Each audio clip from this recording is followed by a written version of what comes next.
ನಮಸ್ತೆ. ಇದು ನಿಮ್ಮ ಪ್ರೀತಿಯ ಸತೀಶ್ ಮಾಸ್ಟರ್. ನವೆಂಬರ್ 1 ಎಂದರೆ ಕನ್ನಡದ ಬಾವುಟ ಎಲ್ಲೆಲ್ಲೂ ಹಾರಾಡುವ ಸಮಯ. ನವೆಂಬರ್ 1 ಎಂದರೆ ಕನ್ನಡಿಗನ ಸ್ವಾಭಿಮಾನ ಅಥವಾ ಕನ್ನಡಿಗರ ಒಗ್ಗಟ್ಟನ್ನು ಪ್ರದರ್ಶಿಸುವ ದಿನ. ನವೆಂಬರ್ 1 ಎಂದರೆ ನಾವೆಲ್ಲರೂ ಒಂದು ಎಂದು ಬಿಂಬಿಸುವ ದಿನ.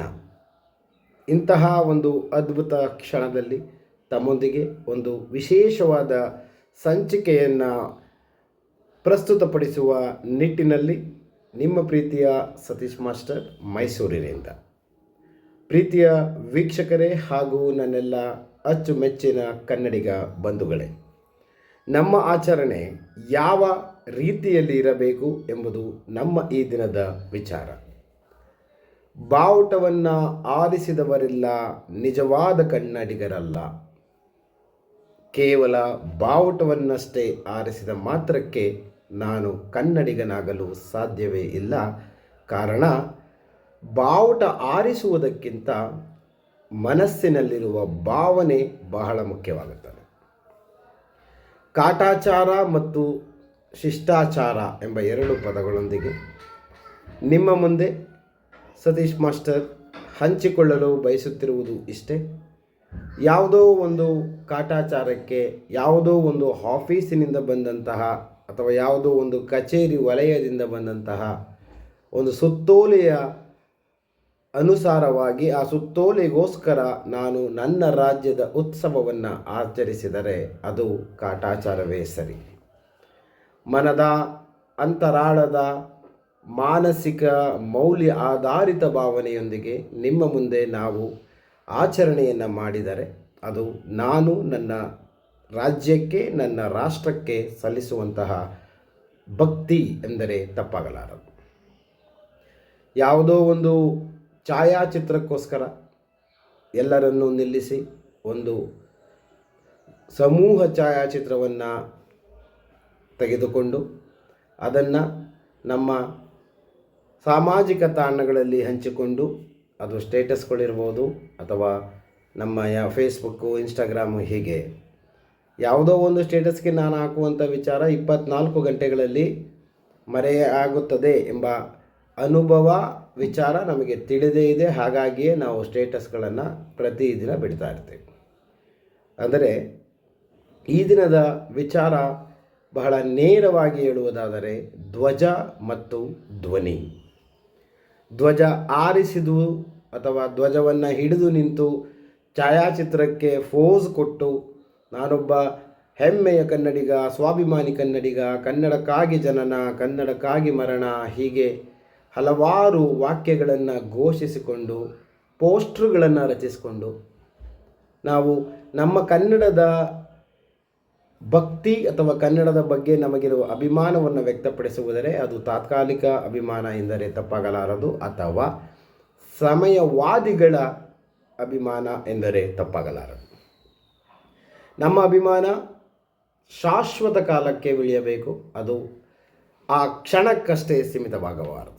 ಇಂದು ಬೆಳಿಗ್ಗೆಯಿಂದ ಸಂಜೆಯವರೆಗೂ ಒಂದಷ್ಟು ಆಚರಣೆಗಳು ಎಲ್ಲಿ ನೋಡಿದರಷ್ಟೇ ಕನ್ನಡದ ಗೀತೆಗಳು ಕೇಳುವವರ 100 ಜನ, ನನ್ನ ಸ್ಟೇಟಸನ್ನು ನೋಡಿದವರು ಅಷ್ಟು ಜನ, ಇಷ್ಟು ಜನ ಲೈಕ್ಸ್ಗಳು, ಅದಕ್ಕೆ ಕಮೆಂಟ್ಸ್ಗಳು, ನೀವು ಹಾಗೆ ಮಾಡಿದಿರಿ, ಸೂಪರು, ಅದು ಇದು, ಮಣ್ಣು ಮಸಿ, ತುಂಬಾ ವಿಚಾರಗಳನ್ನು ನಾವು ನೋಡ್ತೀವಿ ಸ್ನೇಹಿತರೆ.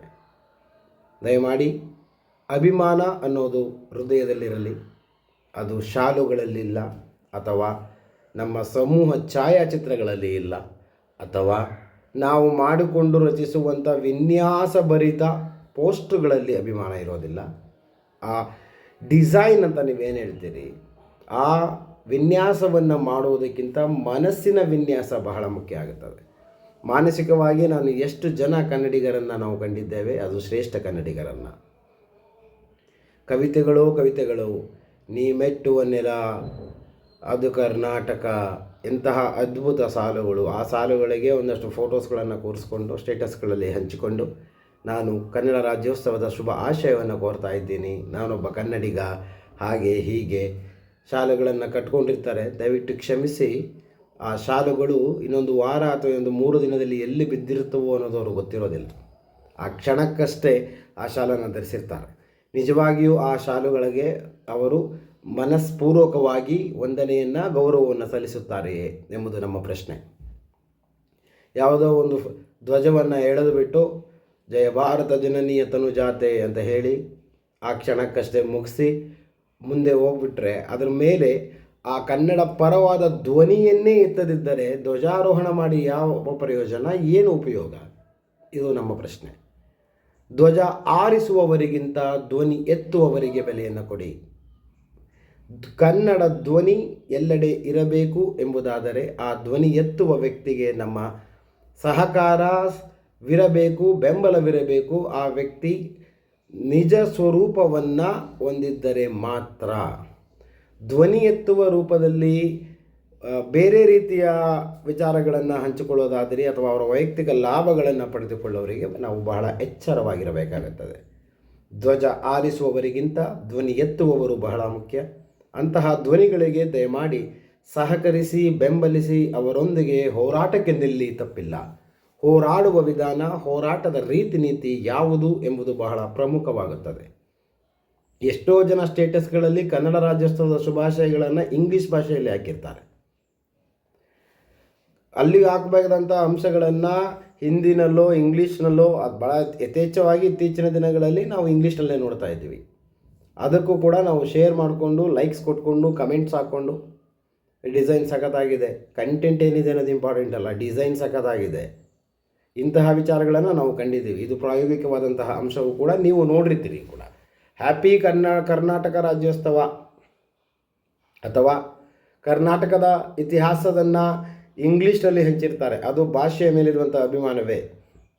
ಎಷ್ಟೋ ಜನ ಗಣ್ಯ ವ್ಯಕ್ತಿಗಳು ಅಂತ ಕರೆಸಿಕೊಂಡಂತಹ ವ್ಯಕ್ತಿಗಳಿಗೆ, ನಾಯಕರುಗಳಿಗೆ ಎಷ್ಟನೇ ಕನ್ನಡ ರಾಜ್ಯೋತ್ಸವ ಅನ್ನೋದು ಗೊತ್ತಿರೋದಿಲ್ಲ, ಅದರ ಹಿನ್ನೆಲೆ ಗೊತ್ತಿರೋದಿಲ್ಲ. ಏಕೀಕರಣಕ್ಕೂ ಮೈಸೂರು ರಾಜ್ಯ ಸ್ಥಾಪನೆ ಅಥವಾ ಮೈಸೂರು ರಾಜ್ಯದ ರಚನೆಗೂ ಅಥವಾ ಒಗ್ಗೂಡುವಿಕೆಗೂ ವ್ಯತ್ಯಾಸವೇ ಗೊತ್ತಿಲ್ಲ. ಅಂಥವರು ಇವತ್ತು ನಮ್ಮಲ್ಲಿ ಘನತೆವೆತ್ತ ಗೌರವಾನ್ವಿತ ನಾಯಕರುಗಳಾಗಿದ್ದಾರೆ ಎಂಬುದು ನಮ್ಮ ದುರ್ದೈವ.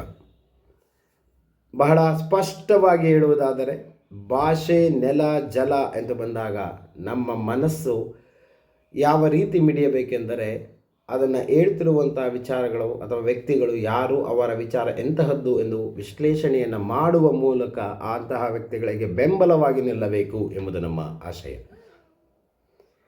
ಅಳಿಸುವವರನ್ನು ಅಳಿಸೋಣ ಎಂಬ ಸಂಚಿಕೆಯನ್ನು ನಾವು ಈಗಾಗಲೇ ನಮ್ಮ ಯೂಟ್ಯೂಬ್ ಚಾನಲಲ್ಲಿ ಬಿಟ್ಟಿದ್ದೀವಿ. ಅದು ಯಾರು ಕನ್ನಡಿಗ ಎಂಬ ಪ್ರಶ್ನೆಯೊಂದಿಗೆ. ಕನ್ನಡವನ್ನು ಉಳಿಸಿ ತಪ್ಪು ಹೇಳಬಾರದು, ಯಾಕಂದರೆ ಅದು ಬಹಳ ವರ್ಷದಿಂದ ಉಳಿದಿದೆ ಅನ್ನುವಂತಹ ಪ್ರಮುಖ ಅಂಶದೊಂದಿಗೆ ನಿಮ್ಮ ಮುಂದೆ ನಾವು ಈಗಾಗಲೇ ಹಂಚಿಕೊಂಡಿದ್ದೇವೆ. ಅದಕ್ಕೆ ಒಳ್ಳೆಯ ಪ್ರತಿಕ್ರಿಯೆಯನ್ನು ನಾವು ಪ್ರೇಕ್ಷಕರಿಂದ ಪಡೆದಿದ್ದೇವೆ. ವಿಚಾರಗಳನ್ನು ಹೇಳುವವರು ಯಾರು, ಹೇಳುತ್ತಿರುವ ವ್ಯಕ್ತಿ ಸಾಮಾನ್ಯನಾದರೂ ಪರವಾಗಿಲ್ಲ. ಆ ವ್ಯಕ್ತಿ ಹೇಳುತ್ತಿರುವ ವಿಚಾರ ಶ್ರೇಷ್ಠವಾಗಿದ್ದರೆ ಆ ವಿಚಾರವನ್ನು ಮನ್ನಿಸಿ, ಆ ವಿಚಾರವನ್ನು ಪುರಸ್ಕರಿಸಿ, ಅದನ್ನು ಅನ್ವಯಿಸಿಕೊಳ್ಳೋಣ ಎಂಬುದು ನಮ್ಮ ಧ್ಯೇಯ. ಧ್ವಜ ಆರಿಸುವುದು ಮುಖ್ಯವಲ್ಲ, ಧ್ವನಿ ಎತ್ತುವುದು ಮುಖ್ಯ. ಕನ್ನಡಕ್ಕಾಗಿ ನಿಲ್ಲುವುದು ಮುಖ್ಯ. ಕಾಟಾಚಾರಕ್ಕೆ ಆಚರಣೆ ಬೇಡ, ಶಿಷ್ಟಾಚಾರವಿದ್ದರಷ್ಟೇ ನಾವು ಆಚರಣೆಯನ್ನು ಮಾಡೋಣ. ಜಸ್ಟ್ ಆ ಒಂದು ದಿನಕ್ಕಷ್ಟೇ ಸೀಮಿತಗೊಳಿಸಿಕೊಂಡು ನಮ್ಮ ಉದ್ದುದ್ದ ಭಾಷಣಗಳನ್ನು ಬಿಗಿದುಕೊಂಡು ಹಾಗೆ ಹೀಗೆ ಅಂತೆಲ್ಲ ಹೇಳಿ ಒಂದಷ್ಟು ಪೋಸ್ಟ್ಗಳನ್ನು ರಿಲೀಸ್ ಮಾಡೋದು, ಫೋಟೋಗೋಸ್ಕರ ಅಥವಾ ಛಾಯಾಚಿತ್ರಕ್ಕೋಸ್ಕರ ನಾವು ಕೆಲಸ ಮಾಡ್ಕೊಂಡು ನಿಂತ್ಕೊಂಡ್ರೆ ನಮ್ಮ ಮೋಟೋಗಳು ಅಂತ ಹೇಳ್ತೀವಲ್ಲ, ನಮ್ಮ ಧ್ಯೇಯೋದ್ದೇಶಗಳು ಏನಿದೆ ಅದರ ಬಗ್ಗೆ ಗಮನ ಹರಿಸುವವರು ಯಾರು ಎಂಬುದು ನಮ್ಮ ಪ್ರಶ್ನೆ. ಪ್ರೀತಿಯ ಪ್ರೇಕ್ಷಕರೇ, ಕೆಲ ವಸ್ತು ಸ್ಥಿತಿಗಳನ್ನು, ವಾಸ್ತವಾಂಶಗಳನ್ನು ನಿಮ್ಮ ಮುಂದೆ ತೆರೆದಿಡುವ ಪ್ರಯತ್ನದಲ್ಲಿ ಇದು ನಿಮ್ಮ ಪ್ರೀತಿಯ Satish master from way to success GSN Mysuru. ಭಾಷೆ ಬಳಸುವ ರೀತಿ ಬಹಳ ಪ್ರಮುಖವಾಗುತ್ತೆ. ನಾನು ಬೇರೆ ಭಾಷೆಯನ್ನು ಬಳಸುವುದು ತಪ್ಪಲ್ಲ, ಆದರೆ ನನ್ನ ಭಾಷೆಯನ್ನು ಮರೆಯುವುದು, ನನ್ನ ಭಾಷೆಯನ್ನು ಅಳಿಸುವಂಥವರಿಗೆ ಬೆಂಬಲಿಸುವುದು ಬಹಳ ತಪ್ಪಾಗುತ್ತದೆ. ವಿಚಾರಧಾರೆಗಳು ಹಲವಾರು. ಈ ದಿನ 69 ವರ್ಷಗಳು ಕಳೆದಿವೆ.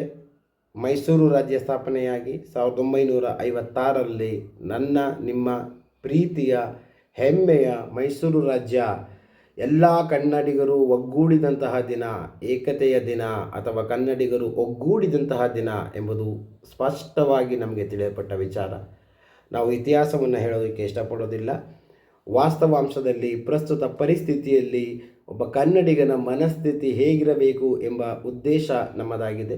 ದಯವಿಟ್ಟು ಧ್ವಜ ಆರಿಸೋದಕ್ಕೆ ಕರೆಯೋದಕ್ಕೆ ಮುಂಚೆ ಅಥವಾ ಧ್ವಜಾರೋಹಣಕ್ಕೆ ಯೋಗ್ಯನೇ ಎಂಬುದನ್ನು ತಿಳಿದುಕೊಳ್ಳಿ. ಅದು ಯಾವುದೇ ವೇದಿಕೆಯಾಗಿರಲಿ, ಒಂದು ಸಣ್ಣ ಸಂಘದ ವೇದಿಕೆಯಾದರೂ ಸರಿಯೇ, ಆ ಧ್ವಜಾರೋಹಣಕ್ಕೆ ಆ ವ್ಯಕ್ತಿ ಸೂಕ್ತವಾಗಿದ್ದಾನೆಯೇ ಅನ್ನೋದು ಬಹಳ ಮುಖ್ಯ. ಕಾರಣ, ಧ್ವಜಕ್ಕಿಂತ ಧ್ವನಿ ಎತ್ತುವವನು ಮುಖ್ಯ ಆಗ್ತಾನೆ. ಧ್ವನಿ ಎತ್ತದವನಿಂದ ಧ್ವಜಾರೋಹಣವನ್ನು ನಾನು ಮಾಡಿಸಿಕೊಂಡರೆ ಆ ಧ್ವಜಕ್ಕೆ ಅವಮಾನ. ಧ್ವಜಕ್ಕೆ ಅದರದೇ ಆದ ಶ್ರೇಷ್ಠತೆ ಇದೆ, ಅದರದೇ ಆದ ಹಿನ್ನೆಲೆ ಇದೆ. ಸಾಂಕೇತಿಕ ಹಾಗೂ ಪೌರಾಣಿಕ ಸೈದ್ಧಾಂತಿಕ ಹಿನ್ನೆಲೆಯನ್ನು ನಮ್ಮ ಧ್ವಜ ಹೊಂದಿದೆ. ಅದು ಯಾವುದೇ ರಾಜ್ಯ ಅಥವಾ ಯಾವುದೇ ರಾಷ್ಟ್ರದ ಧ್ವಜವಾಗಿರಲಿ. ಸೊ ಬಹಳ ನೇರವಾಗಿ ಸರಳವಾಗಿ ಹೇಳ್ತಾ ಇದ್ದೀವಿ, ಧ್ವಜ ಆರಿಸುವುದಕ್ಕಿಂತ ಹೆಚ್ಚಾಗಿ ಧ್ವನಿ ಎತ್ತುವುದು ಬಹಳ ಮುಖ್ಯ.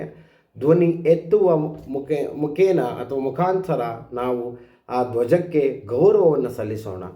ಸಲ್ಯೂಟ್ ಮಾಡುವ ಮುನ್ನ ನಾವು ಸರಿಯಾಗಿದ್ದೀವ ಎಂಬುದನ್ನು ತಿಳಿದುಕೊಳ್ಳಬೇಕಾಗುತ್ತದೆ. ಸರಿಯಾಗಿ ನಿಂತುಕೊಂಡಿದ್ದೀವ ಅನ್ನೋದನ್ನಾದರೂ ಕನಿಷ್ಠ ಪಕ್ಷ ತಿಳ್ಕೊಬೇಕಾಗತ್ತೆ. ಗೀತೆಗಳನ್ನು ಹಾಡೋದಕ್ಕಷ್ಟೇ, ವಿಡಿಯೋಗಳನ್ನು ಸಂಗ್ರಹಿಸಲಿಕ್ಕಷ್ಟೇ ಆಚರಣೆಗಳನ್ನು ಮಾಡಿದರೆ ಅಂತಹ ಆಚರಣೆಗಳಿಗೆ ಮೌಲ್ಯವಿಲ್ಲ. ಆ ಆಚರಣೆಗಳು ಕೇವಲ ಕಾಟಾಚಾರಕ್ಕೆ ಮಾಡಿದಂತಹ ಆಚರಣೆಗಳಾಗ್ತವೆ. ನವಂಬರ್ 1ರಂದಷ್ಟೇ ನಾವು ಕನ್ನಡಿಗರಾಗಿದ್ದುಕೊಂಡು ನವಂಬರ್ನಲ್ಲಿ ಕನ್ನಡ ಕನ್ನಡ ಕನ್ನಡ ಅಂತ ಹೇಳಿಬಿಟ್ಟು ಆ ದಿನ ಕಳೆದ ನಂತರ ನಾವು ಬೇರೆ ಭಾಷೆಗಳನ್ನು ಪ್ರೋತ್ಸಾಹಿಸುವುದನ್ನು ಕಲಿತರೆ ನಾನು ನಿಜವಾದ ಕನ್ನಡಿಗನಲ್ಲ.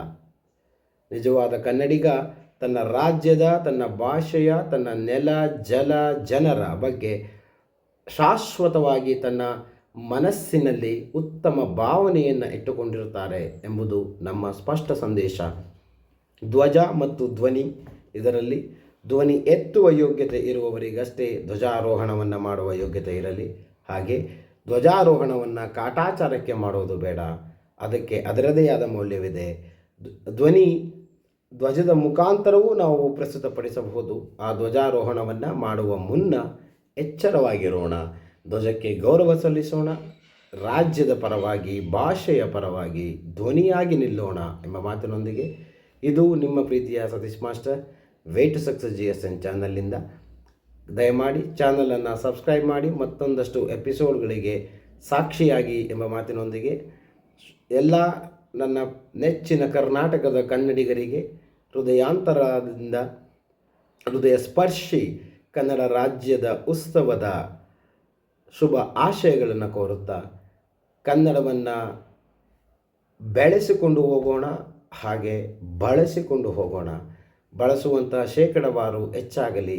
ಕರ್ನಾಟಕ ನೈಜ ಕನ್ನಡಿಗನಿಗೆ ಸ್ವರ್ಗವಾಗಲಿ. ಪರಭಾಷಿಗರನ್ನೂ ಸ್ವಾಗತಿಸೋಣ, ಆದರೆ ಮೂಲ ಕನ್ನಡಿಗರನ್ನು ಮರೆಯದೇ ಇರೋಣ ಎಂಬುದು ನಮ್ಮ ಹಂಬಲ, ನಮ್ಮ ಬಯಕೆ.